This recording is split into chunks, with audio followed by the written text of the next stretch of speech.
tekanan darah tinggi. Nah, di sini kita bisa mengendalikannya dengan berhenti merokok, dengan menurunkan tekanan darah, dengan berolahraga, dan juga menghindari makanan-makanan yang tinggi kolesterol. Baiklah, selanjutnya usia dan juga bisa karena genetik. Ini menyebabkan jumlah sel pankreas itu menjadi menurun. Jadi pada DM tipe 2, terjadinya defisiensi insulin itu yang relatif. TTGO ini lebih dari 200, maka terdiagnosis diabetes mellitus. Jika 140-199, maka TGT, dan jika kurang dari 140 berarti normal. Nah, di sini terjadinya apabila ada perlukaan pada kaki itu, lama-kelamaan nanti bisa menyebabkan kaki ini harus diamputasi. Begitu juga dengan trauma. Nah, pada yang ketiga ini adanya gangguan dari vaskular. Jadi gangguan vaskular ini menyebabkan dari penurunan dari nutrisi dari kapilari dari aliran darah. Itu dapat menyebabkan terjadinya iskemia, lama-lama dapat menyebabkan juga diakibatkannya juga terjadinya harus diamputasi. Nah, di sini ada 4 pilar pengelolaan dari diabetes mellitus. Yang pertama edukasi, yang kedua terapi gizi medis, yang ketiga latihan jasmani. Nah, di latihan jasmani ini nanti kita akan bahas tentang senam kaki diabetes. Dan yang terakhir itu ada intervensi farmakologis. Nah, di sini dijelaskan dari 7,5% dan kita sudah observasi dalam 3 bulan HbA1c-nya terapi dengan monoterapi. Bisa metformin, bisa agonis GLP-1, dan bisa sulfonylurea, ini yang paling sering digunakan ya. Nah, jika di sini jika HbA1c-nya lebih dari 7,5%, kita sudah memberikan monoterapi, terus dalam 3 bulan ternyata HbA1c-nya masih lebih dari 7%. Nah, di sini kita harus menggunakan kombinasi 2 obat. Biasanya di sini digunakan yang paling sering itu golongan dari metformin dan juga sulfonylurea. Itu glibenclamid atau glimepiride. Nah, jika HbA1c-nya lebih dari 9%, nah ini ada 2 pilihan, ada gejalanya negatif dan juga gejalanya positif. Kalau misalkan gejalanya negatif, kita bisa menggunakan kombinasi 2 obat atau kombinasi 3 obat. Kalau misalkan gejalanya positif, kita harus menambahkan insulin. Ini terapi oral dari diabetes mellitus. Di sini saya akan menjelaskan tentang yang paling sering digunakan itu yang pertama golongan sulfonylurea, seperti glimepiride, glibenclamid. Nah, tapi di sini efek sampingnya obat dari sulfonylurea itu dia dapat menyebabkan hipoglikemia. Ini yang paling sering ditakutkan dari obat yang sulfonylurea. Yang kedua itu biguanid. Biguanid itu contoh obatnya itu metformin. Itu fungsinya itu untuk menurunkan produksi glukosa hepar dan meningkatkan sensitivitas dari jaringan. Efek sampingnya itu mual dan bisa juga terjadi muntah. Terus yang sering lagi digunakan itu golongan alpha glucosidase inhibitor. Jadi di sini contohnya adalah akarbos. Itu fungsinya untuk menghambat kerja enzim-enzim pencernaan yang mencerna karbohidrat sehingga memperlambat absorpsi glukosa ke dalam darah. Jadi akarbos ini biasanya digunakan pada saat makan. Jika tadi yang udah HbA1c yang lebih dari 9, terus ada gejala kliniknya kan harus diberikan insulin. Nah, ini indikasinya pemberian dari insulin. Jadi ada 2, indikasi mutlaknya DM tipe 1, sedangkan ada indikasi relatif. Yang pertama gagal terapi dengan anti hiperglikemik oral setelah pengobatan yang optimal. Ini 3-6 bulan. Yang kedua pada kehamilan, yang ketiga stres berat, yang keempat adanya KAD, SHA, hiperglikemik dengan asidosis metabolik. Ini ya kalau komplikasi yang KAD ini jika gula darah sewaktunya lebih dari 250, adanya asidosis metabolik, dan juga adanya ketonemia atau ketonuria. Sedangkan pada SHA ini gula darahnya itu lebih dari 600, terdapat peningkatan osmolaritasnya lebih dari 320 tanpa asidosis dan tanpa ketonemia. Terus lanjut ke indikasi relatif yang kelima, itu ada gangguan fungsi ginjal dan hati yang berat. Dan yang terakhir kontraindikasi atau alergi dengan OHO.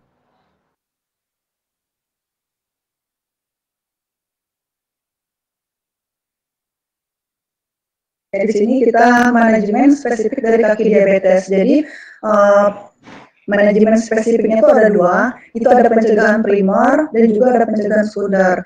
Kalau pencegahan primer berarti sebelum terjadinya perlukaan pada kulit. Nah, ini yang kita akan bahas di sini itu tentang senam kaki diabetes. Sedangkan pencegahan sekunder itu pengelolaan ulkus atau gangren diabetes yang sudah terjadi.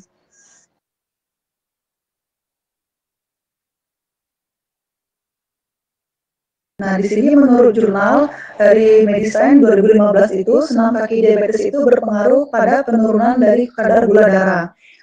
Senam kaki signifikan menurunkan kadar gula darah sewaktu itu menurut jurnal Nurse of Community 2016. Dan lebih dari 50% amputasi DM dapat dicegah dengan perawatan kaki dan latihan fisik setiap hari.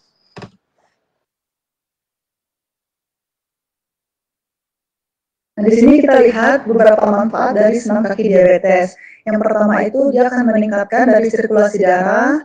Yang kedua, kekuatan otot dan tulang juga meningkat, kelenturan sendi meningkat. Di sini dibahas juga tentang glukosa darah yang menurun dan menurunkan komplikasi dari diabetes mellitus. Nah, kenapa senam kaki diabetes itu dapat menurunkan dari glukosa darah? Nah, di sini kita lihat senam kaki ataupun berolahraga itu akan menyebabkan kebutuhan ATP otot itu akan meningkat.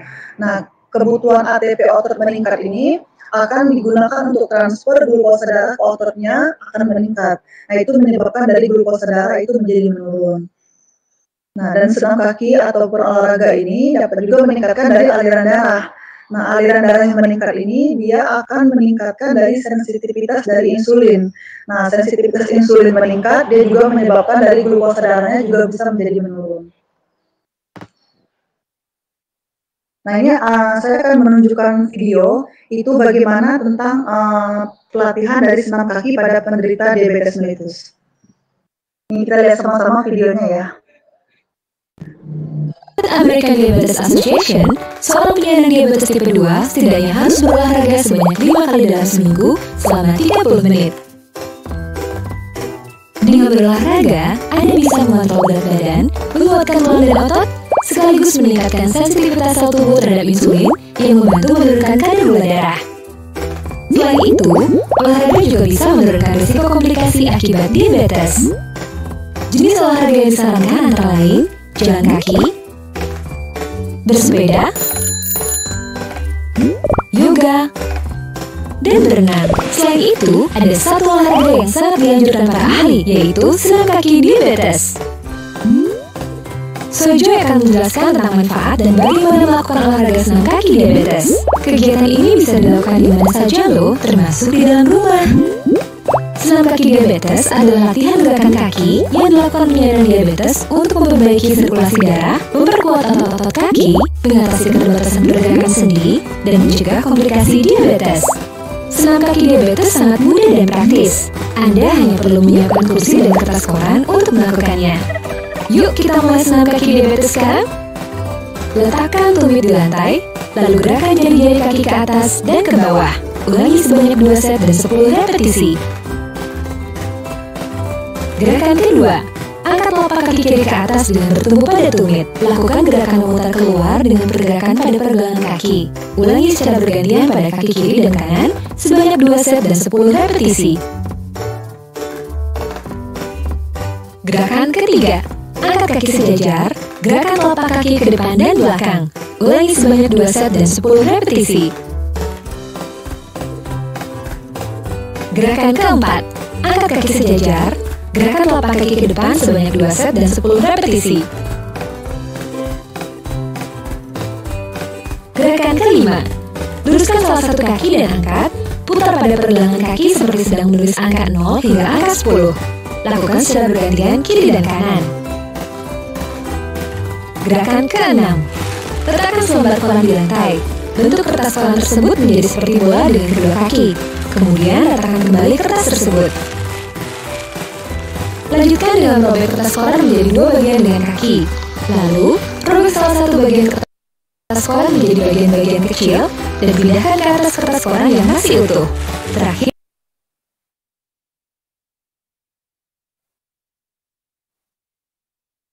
bentuk kembali kertas koran menjadi bola.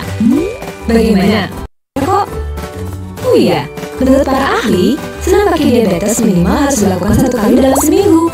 Tapi akan lebih baik jika Anda melakukannya setiap hari. Ayo sehat bersama SoJoy. Kita lanjut lagi ya. Ini PPT-nya udah kelihatan ya? Kita lanjut ya. Biasanya tuh dari pasien yang DM tipe 1, sedangkan kalau misalkan dia terdiagnosis DM-nya pada usia yang sudah mulai lanjut, nah itu biasanya pada DM tipe 2. Itu untuk mengetahuinya. Nah, untuk yang pasien-pasien diabetes itu, baik yang DM tipe 1, baik DM tipe 2, tipe spesifik lainnya, ataupun DM kehamilan atau gestational DM itu dia sangat penting untuk melakukan senam kaki diabetes. Seperti tadi kita ketahuin, di sini kan kalau yang manfaat dari senam kaki diabetes itu dia akan meningkatkan dari sirkulasi darah dan meningkatkan juga kekuatan otot tulang dan sendi, glukosa darahnya menurun dan juga menurunkan komplikasi dari DM. Jadi di sini kalau manfaat dari senam kaki diabetes itu bisa pada DM tipe 1, DM tipe 2, maupun DM tipe spesifik lainnya maupun pada DM gestasional atau DM pada kehamilan.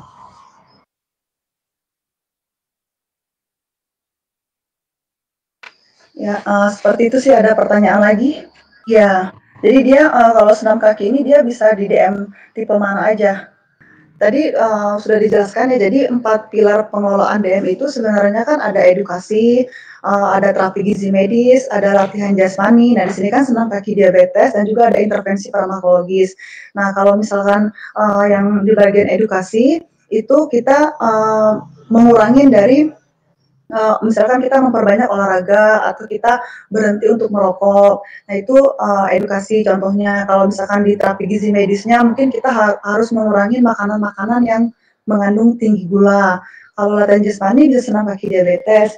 Nah, untuk yang mengurangi dari resiko komplikasi yang makrovaskular tadi, itu kan bisa terjadi ulkus kaki diabetikum. Jadi perawatan kakinya itu selain dengan senam kaki diabetes itu bisa juga dilakukan yang pertama untuk mengurangi komplikasinya, membersihkan kakinya setiap hari. Yang kedua itu kita harus mengeringkan dengan handuk termasuk di sela-sela jari juga. Yang ketiga kita memberikan pelembab pada daerah kaki yang kering kecuali sela-sela jari. Yang keempat kita harus menggunting kuku secara lurus untuk mengikuti bentuk normal dari jari kaki. Yang kelima, kita harus menggunakan sepatu atau sandal yang baik. Dan yang terakhir, kita harus menghubungi dokter bila kakinya terluka. Nah, ini perawatan bagi kaki penderita diabetes mellitus tadi menurut Kementerian Kesehatan Republik Indonesia. Nah, dan intervensi farmakologis ini, nah ini kan diberikan apabila tadi yang HbA1c tadi ya, udah lebih dari 7,5 ya. Ini ya, kalau misalkan ini udah lebih dari 7,5, itu kita kasihkan terapi yang farmakologinya. Nah, di sini kalau yang farmakologi itu HbA1c lebih dari 7,5, kita memberikan monoterapi. Kita observasi lebih dari 3 bulan, jika HbA1c-nya lebih dari 7% juga, baru kita kombinasikan 2 obat. Atau HbA1c-nya kurang dari 7,5%, dalam 3 bulan kita observasi HbA1c-nya lebih dari 7%, maka kita memberikan monoterapi. Ya, seperti itu ya. Jadi kalau misalkan untuk penanganan dari yang diabetes itu, kecuali senam kaki juga masih banyak yang lain. Bisa edukasi, terapi gizi medis, latihan jasmani yang tadi saya jelaskan menurut yang ada juga yang dari Kemenkes tadi, dan ada juga yang intervensi farmakologis. Ya, seperti itu. Jadi ada. Nah, di sini saya juga sebenarnya lagi mencari ya penelitian gitu ya. Maksudnya yang kenapa diabetes mellitus itu tidak bisa sembuh gitu ya. Tapi saya belum menemukan sih penelitiannya untuk diabetes mellitus itu kenapa dia tidak bisa sembuh. Nah, tapi kemungkinan sih misalkan kita lihat dari etiologinya. Jadi diabetes itu kan dia merupakan suatu penyakit yang kalau DM tipe 1 itu dari reaksi autoimun. Sedangkan yang DM tipe 2 ini dia dari genetik ya, dari genetik ataupun idiopatik. Nah, itu biasanya kalau misalkan penyakit-penyakit yang dari autoimun ataupun genetik itu biasanya sangat sulit untuk disembuhkan. Itu yang pertama. Tapi menurut penelitiannya dari jurnal penelitiannya saya belum menemukan kenapa diabetes mellitus itu tidak bisa disembuhkan.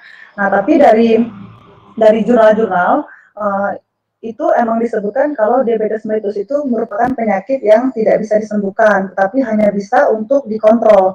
Nah, untuk mengontrol dari diabetes mellitus tadi itu sendiri, itu dengan menggunakan yang tadi, yang faktor-faktor risikonya, itu yang bisa dikontrol tadi.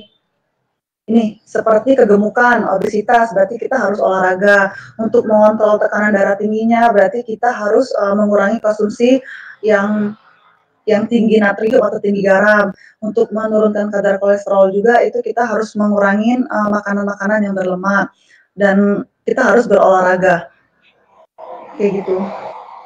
Jadi dari saya baca itu berarti diabetes mellitus sebenarnya untuk disembuhkan secara total itu tidak bisa, tapi hanya bisa untuk dikendalikan aja dengan mengendalikan dengan faktor risiko yang tadi yang udah di slide yang saya jelaskan sebelumnya. Ya kalau misalnya di sini ya, kalau misalkan dari yang pernah saya baca, sebenarnya itu tidak ada ya untuk yang yang diabetes mellitus kering ataupun diabetes mellitus yang basah gitu. Nah, biasanya kita tuh tahunya itu diabetes mellitus itu dia yang tadi yang pembagian tadi yang ini. Nih, yang klasifikasi DM itu yang secara jelas itu DM tipe 1, DM tipe 2, tipe spesifik lainnya ataupun DM kehamilan ataupun DM gestasional. Kalau misalnya yang dari yang untuk pembagian yang DM tipe kering ataupun tipe basah itu biasanya itu orang awam ya, cuman kalau misalkan di dunia medis itu biasanya pembagiannya yang 4 ini. Ya, jadi kalau misalkan untuk yang diabetes kering itu kan mungkin itu dilihatnya kalau misalkan lukanya kering kayak gitu. Kalau misalkan diabetes basah itu berarti lukanya itu tuh basah, biasanya kan ada nanahnya. Nah, makanya diklasifikasikan menjadi basah dan kering. Nah, tapi dalam dunia medis itu klasifikasinya yang 4 ini. Yang DM tipe 1, DM tipe 2, spesifik lainnya dan DM kehamilan. Nah, jadi di sini kan tadi yang di video itu kan dijelaskan. Jadi kalau misalnya senam kaki diabetes itu bisa dilakukan minimal kan 1 kali dalam 1 minggu dengan durasinya itu 15 sampai 30 menit dalam 1 kali pelatihan senam kakinya. Tapi sebenarnya yang paling bagus itu dia setiap hari. Jadi setiap hari. Nah, jadi berarti kalau misalnya dia lebih dari 30 menit dalam 1 minggu berarti itu lebih bagus untuk pasiennya, karena efek-efeknya tadi kan ini yang banyak manfaatnya ada 5 ini ya. Terus dia juga bisa meningkatkan sirkulasi darahnya, meningkatkan kekuatan otot dan tulang, dan meningkatkan kelenturan dari sendinya dari pasien-pasien diabetes mellitus ini. Jadi kalau kita melakukan senam kakinya lebih dari 30 menit dalam 1 minggu, itu lebih baik.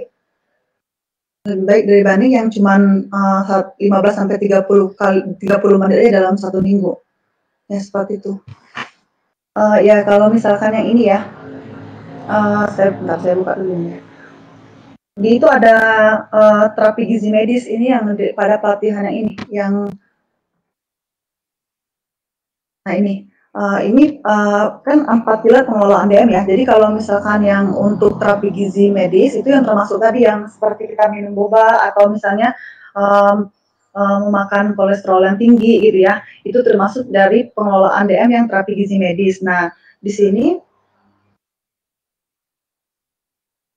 jadi kalau misalnya ini saya bacakan ya. Ini kalau misalkan yang terapi gizi medis, ini kalau misalkan yang untuk yang karbohidrat ya, karbohidrat itu dia kebutuhannya itu dia 45 sampai 65% dari total asupan dari energi. Kalau misalnya lemak itu asupan lemaknya kurang lebih 20 sampai 25% dari kebutuhan kalori. Kalau protein 10 sampai 20% dari total dari asupan energi. Nah, kalau natrium itu hanya 1 sendok teh garam dapur itu yang harus dikonsumsi pada pasien diabetes mellitus ini. Kalau serat itu yang bisa dari kacang-kacangan, buah, sayur-sayuran. Nah, itu dia plus minusnya 25 gram per hari. Nah, di sini ada pemanis ya, pemanis alternatif kan karena kemungkinan tadi yang si boba itu kan biasanya kan pakai pemanis. Nah, kalau sebenarnya saya tidak tahu ya kandungan dari si boba itu ya. Jadi dia menggunakan pemanis yang jenis apa. Tapi kalau ini kan menurut buku ya, menurut buku PPK klinis. Nah, jadi di sini kalau pemanisnya yang tidak dianjurkan itu sejenis fruktosa. Nah, jadi yang dibolehkan itu dia pemanis yang tidak berkalori. Itu seperti sakarin, potasium, sukralos, dan juga neotam.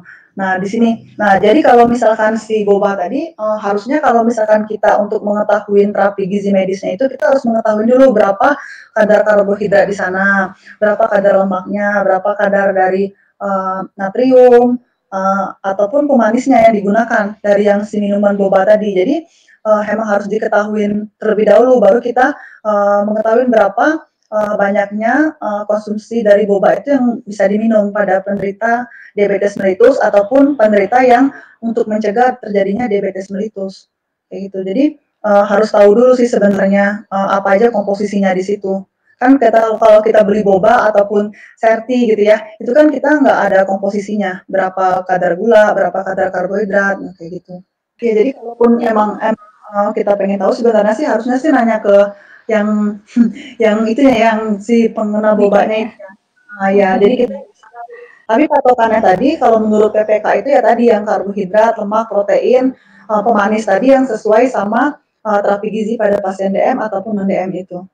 Iya, jadi, kalau misalkan dia dari usia muda ya, yang udah kena dari diabetes mellitusnya itu, kemungkinan kan dari diabetes mellitus yang tipe 1. Nah, kalau misalkan dia emang diabetes mellitus tipe 1, nah itu, emang sih yang tadi yang dijelasin yang kalau misalkan si sel beta pankreasnya itu dia tidak bisa menghasilkan dari insulin. Nah, kayak gitu. Jadi emang makanya dia diberikan suntik insulin karena emang sel beta pankreas itu nggak bisa lagi itu menghasilkan insulin sama sekali. Kalau misalkan yang kedua kan sebenarnya dia si pankreasnya itu masih bisa menghasilkan insulin, tapi jaringan-jaringannya aja yang tidak sensitif untuk menerima insulin itu. Makanya kan gula darahnya kan tinggi. Nah, itu masih bisa diterapi dengan beberapa terapi oral seperti yang golongan sulfonylurea ataupun yang biguanid itu yang tadi yang sudah dijelaskan juga.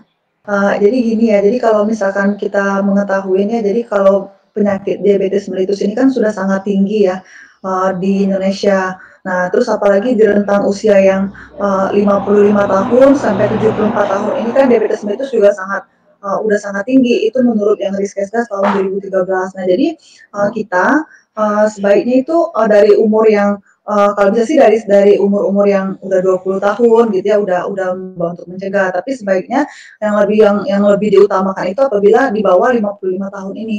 Nah, ini kan 55 tahun sampai 74 tahun kan udah sangat resiko tinggi buat terjadinya diabetes. Nah, jadi kita harus mencegah penyakit diabetes itu dari ya minimal usia 55 tahun kayak gitu.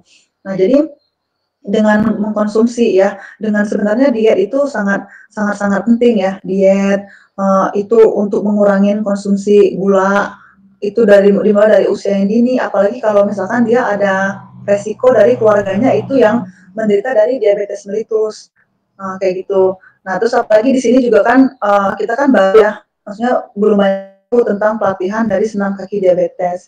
Nah, jadi di sini ya kalau misalkan emang ada saudara atau ada tetangga gitu ya, itu yang emang punya resiko diabetes mellitus kayak gitu, tapi dia susah untuk mengontrol dari dietnya, misalnya tetap aja mau makan makan yang manis gitu, tetap dengan obesitas misalnya gitu ya. Jadi ya nggak ada salahnya gitu buat kita saranin untuk pelatihan senam kaki diabetik ini, karena kan ini sebenarnya pelatihan ini sangat gampang gitu, bisa dilakukan di mana aja juga gitu, asal ini konsisten gitu. Jadi dia nanti akan menurunkan juga komplikasi-komplikasi dari diabetes mellitus itu.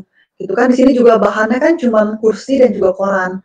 Nah, kayak gitu. Nanti kalau untuk yang senam kaki kan caranya bisa di search di YouTube, bisa itu kan ada nanti. Jadi ya kita sama-sama mengedukasi aja misalkan tetangga atau saudara gitu yang ada gejala-gejala diabetes itu untuk melakukan pelatihan ini.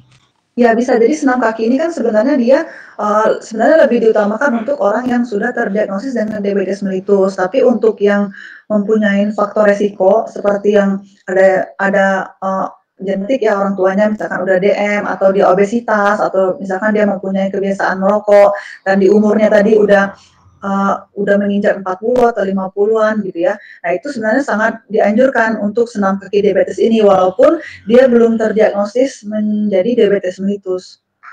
Gitu, karena dia efek-efeknya itu sangat baik gitu untuk memperlancar dari sirkulasi aliran darah. Jadi gini ya, jadi sebenarnya, kalau misalkan diabetes mellitus itu, emang kalau misalnya, misalkan kakek ya, kakek, apalagi sebenarnya sih yang paling itu orang tuanya ya. Jadi misalkan kakek, nanti kakek itu akan, menurunkan sifatnya itu ke orang tuanya, si Afif tadi ya. Nah nanti, orang tuanya si Afif itu dia, eee, seb Afif itu akan mempunyai resiko yang lebih tinggi, terkena diabetes mellitus itu dibanding orang yang, tidak mempunyai resiko itu, nah kayak gitu. Nah di sini, dijelaskan ya, ini menurut suatu jurnal juga ya. Jadi di sini dijelaskan kalau misalnya jika, salah satu orang tuanya memiliki riwayat diabetes mellitus itu, maka resiko anak itu 1:7. Itu bisa terkena juga, diabetes mellitus dibanding orang yang tidak mempunyai orang tua yang DM ya. Nah, kalau misal itu sebelum usia 50 tahun, tapi kalau misalkan dia sudah di atas 50 tahun, itu persentasenya meningkat 1:13 untuk terkena diabetes mellitus juga. Jadi emang kalau misalkan kakek, terus biasanya kakek kan juga menurunkan ke orang tua ya, orang tuanya si Afif. Nah, nanti si Afif itu akan mempunyai resiko terkena DM juga lebih tinggi dibanding orang yang tidak punya faktor resiko orang tuanya yang diabetes mellitus. Itu gulanya itu rasanya itu ya biasanya rasanya itu berbeda sama gula yang biasa kita makan gitu. Kalau yang biasanya kan dia manis ya. Kalau ini tuh misalkan agak sedikit pahit, kayak pemanis gitu, kayak pemanis buatan. Jadi misalnya kalau kita lagi misalkan membeli sesuatu makanan ya, produk makanan gitu kan biasanya apa misalkan permen. Nah, itu biasanya kan sangat terlihat perbedaan antara gula yang buatan dan gula yang, murni. Itu kayak gitu sih. Kalau misalkan dari ininya, dari yang kita minum sehari-hari kayak gitu. Tapi kalau misalkan yang, dari yang kalau misalkan untuk membedakan fruktosa dan jenis lainnya sebenarnya sih harus diperiksa gitu. Itu kan ada rumus-rumusnya gitu ya kalau misalkan fruktosa gitu ya. Jadi harus benar-benar diperiksa jenis gulanya tuh pemanisnya itu pemanis apa, kayak gitu. Soalnya ada golongan-golongan kimianya yang ada karbon atau hidrogen kayak gitu-gitu kalau misalkan yang si fruktosa itu. Iya, jadi Eee, kalau misalkan yang untuk kita tahu jenis gulanya itu kan mungkin dari yang rasanya tadi ya, tapi kalau misalkan yang untuk yang sebenar-benar yang untuk kita tahu secara detailnya gitu ya harus yang di pemeriksaan yang kimia tadi. Oh iya iya terima kasih, atas, perhatiannya. Terima kasih, udah dengan pertanyaan-pertanyaannya sangat-sangat bagus ya. Jadi saya, dengan pertanyaan-pertanyaan tadi sudah diajukan itu juga, eee, menambah ilmu pengetahuan buat saya juga. Nah juga saya berharap tadi ya, semoga kita bisa mengajak orang-orang itu untuk mengurangi DM, pelatihan senam kaki ini. Ya kayak gitu.